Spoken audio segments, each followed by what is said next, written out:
Hi, I want to cover today a way of receiving remote assistance from someone you know and trust, or from a large company like your software vendor for whichever software package you have, like Microsoft or Norton or McAfee, etc. Everyone really has their own system in order to help you. But as a general system, you can use something called remote desktop. Now, the first thing you need to do is to right click on your computer icon if you have one there.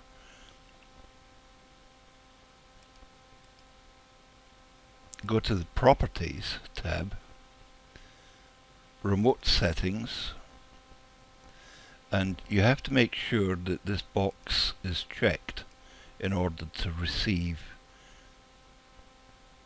any remote assistance by someone.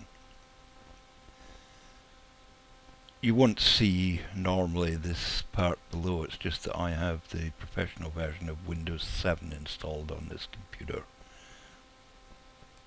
So I'm just going to click on cancel because that's installed. Close that down. Go back to your start menu and search for remote assistance, Windows remote assistance. Click on that to open it, and it says here invite someone you trust to help you. Please do bear in mind that it should be someone you know, or from a very large company such as Microsoft or Norton, etc. You would click on there, and the way I suggest doing this is saving this as an invitation as a file. Click on Save Invitation as File. I'm just going to save it on the desktop.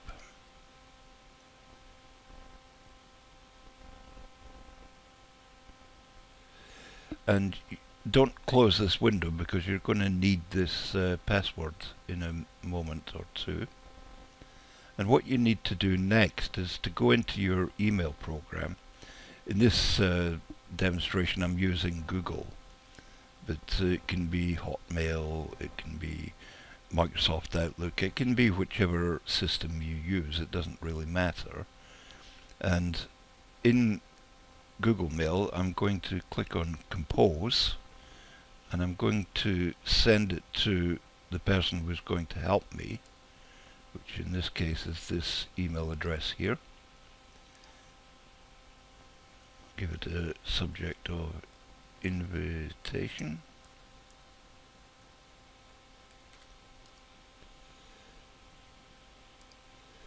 And I'm going to go back to where the password was and copy that password into the email, because your helper's going to need that.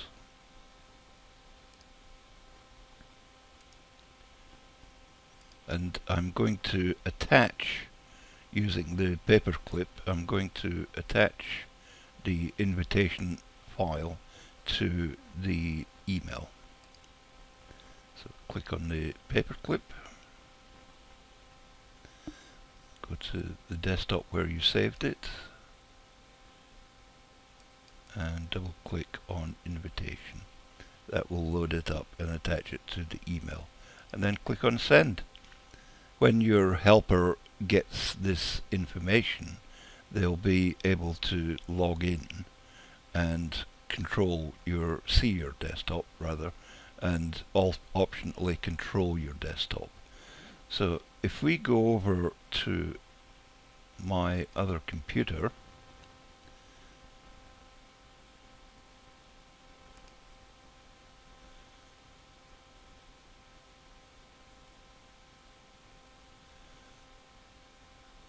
just going to get that email.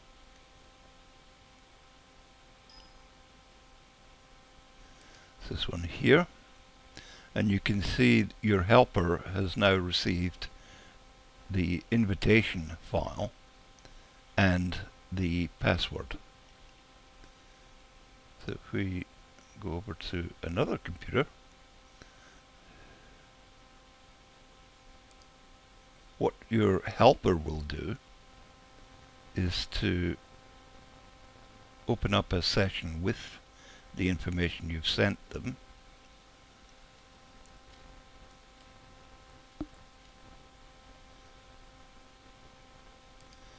and because they're the helper, they're going to click on help someone who has invited you,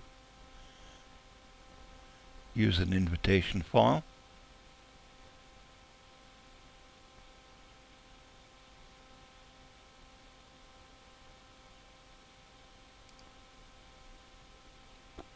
and for the demonstration purposes I'm just going to copy this over to my other computer.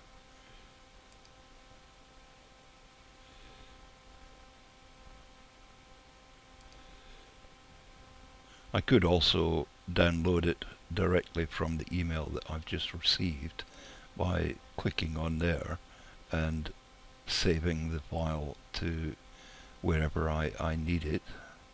But it's just a little easier during this tutorial for me to copy and paste it on my desktop, which is there. Going to go back to the email, and I'm going to get the password that I will need to connect to the person requesting help.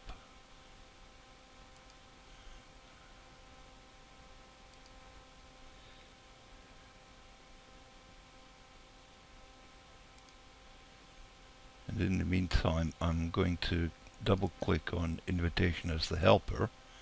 That will bring up the enter password box. Be sure to make sure that as a helper you don't enter spaces at the front or the end of the password.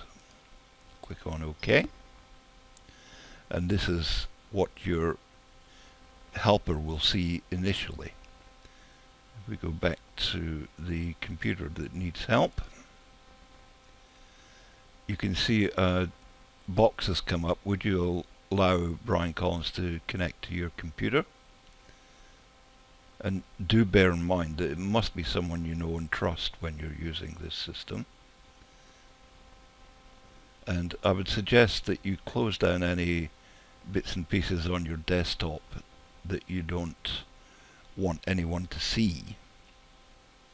In general, someone who trusts you and knows you will not really poke around and look at the areas that they are not really interested in looking at. They will come in with a specific purpose and carry out that purpose.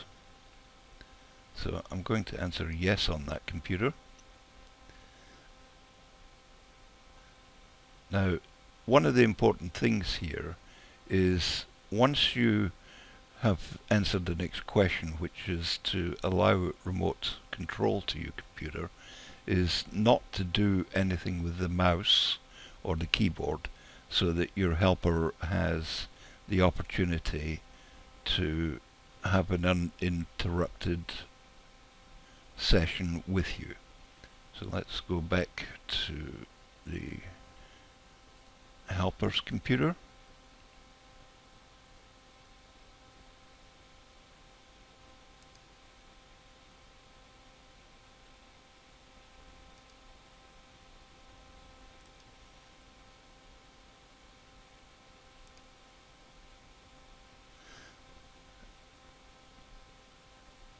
And the helper will often ask to control your computer.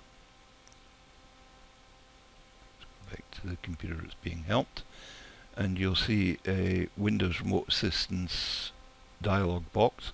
Would you like to allow Brian Collins to share control of your desktop? And you can click this box here so that they can respond to user control prompts as well, account control prompts. Click on yes. and your helper now has control of your computer. We're going to go over and have a look at that, and you can see the helper is seeing what you see on your desktop and will be able to do various things like open up your start menu, open up your browser, etc., etc. Once the helper has finished doing what they need to do, they'll click on stop sharing. We'll go back to the computer receiving help. You're now back in control of your own computer, and hopefully your helper has fixed whatever problems you're experiencing. A couple of things to note is, one, that you need, it may seem obvious, but you need a reasonable internet connection in order for your helper to help you.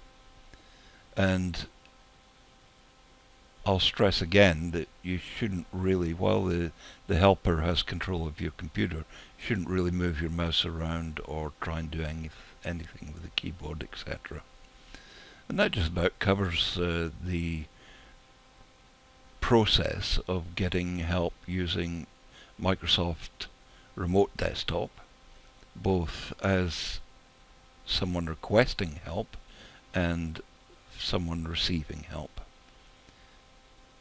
Thank you for watching. See you in the next video.